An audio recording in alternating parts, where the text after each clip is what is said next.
We had the best guys on the case. The Bob's Burgers movie is filled with satire, unhinged crime, and the threat of going bankrupt. Not unlike multiple seasons of episodes the franchise already has in its bag. But what sets it apart is its bizarre ending and even more questionable post-credits scene. Let's dissect what the ending of the film actually means, and if the post-credits scene is one worth waiting for. Okay, we'll take this nice and slow. The Mystery of Cotton Candy Dan.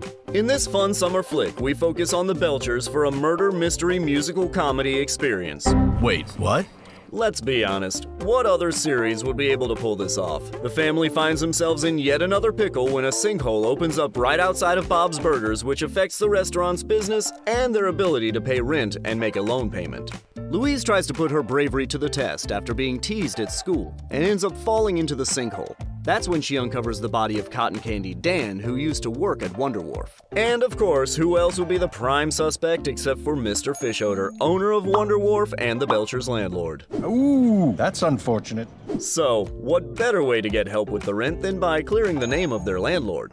While Louise sets out to uncover the mystery behind the body, Teddy, Linda, and Bob try to find a solution to their dilemma with a food cart at Wonder Wharf. The Belchers' kids' time investigating all pays off after a very excited Gene hits a do not press button, and he and his sisters are transported to a secret clubhouse that conveniently happens to be owned by the Fishodors.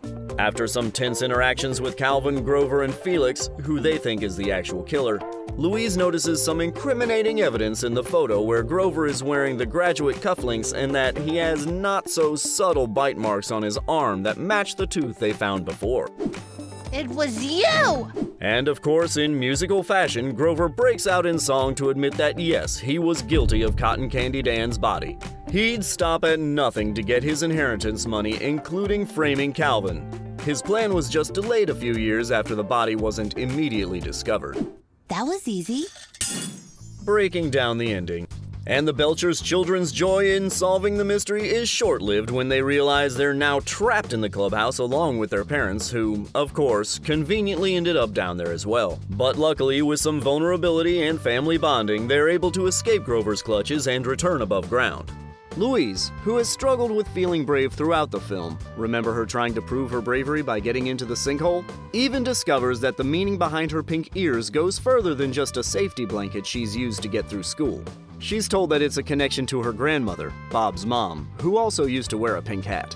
So, what happens with their restaurant? Well, just like Louise predicted, Calvin was decently thankful for clearing his name and agrees to wipe their rent fees for that month and help pay their bank loan. Thank you very much. Bob's Burgers survives to see another day, which in the grand scheme of things is important.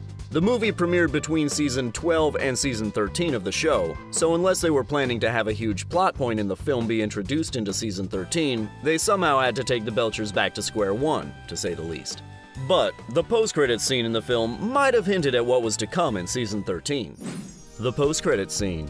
Throughout the film, Tina struggles with her long-term crush Jimmy Jr. and whether or not she should ask him to be her boyfriend for the summer. In the end, she does end up kissing him, but decides it's totally okay to not put a label on things for now. Hell yeah!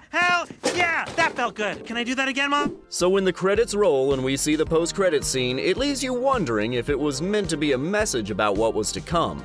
The scene opens up with Tina's friend fiction where she rides horses with Jimmy, but during this moment they're both riding Jericho. Suddenly, Jericho becomes crowded in by zombies who are making it clear he's their next meal, to which Tina nonchalantly responds with, "It's fine." And just like that, the screen fades to black. This sort of thing isn't real. It was just two small coincidences. While it's completely possible that this scene is just a nostalgic throwback for longtime fans of the series, it does feature all of Tina's favorites, Jimmy, horses, and zombies, there's also the potential that it's more. It could be an extension of Tina's dilemma about asking Jimmy out earlier. It also leaves a bit of a cliffhanger or leeway for fans to discuss what might be coming next in the Bob's Burgers world without changing too much plot. Or just maybe it's one final joke. This is hilarious! It's not meant to be hilarious. It's supposed to be erotic. So, the most important question is the post-credits scene worth sticking around for? Well, it's really up to you to decide. While it doesn't add much to the initial plot of the film, it still gives Tina fans an extra tidbit about her character and what her upcoming storyline could look like. Ooh. Yeah. What did you think of the Bob's Burgers movie ending? How did you feel about the Belchers' subtle character development? Let us know in the comments section below. And if you want to see more videos like this from the Things Animated, hit that thumbs up and give us a subscribe. Thanks for watching.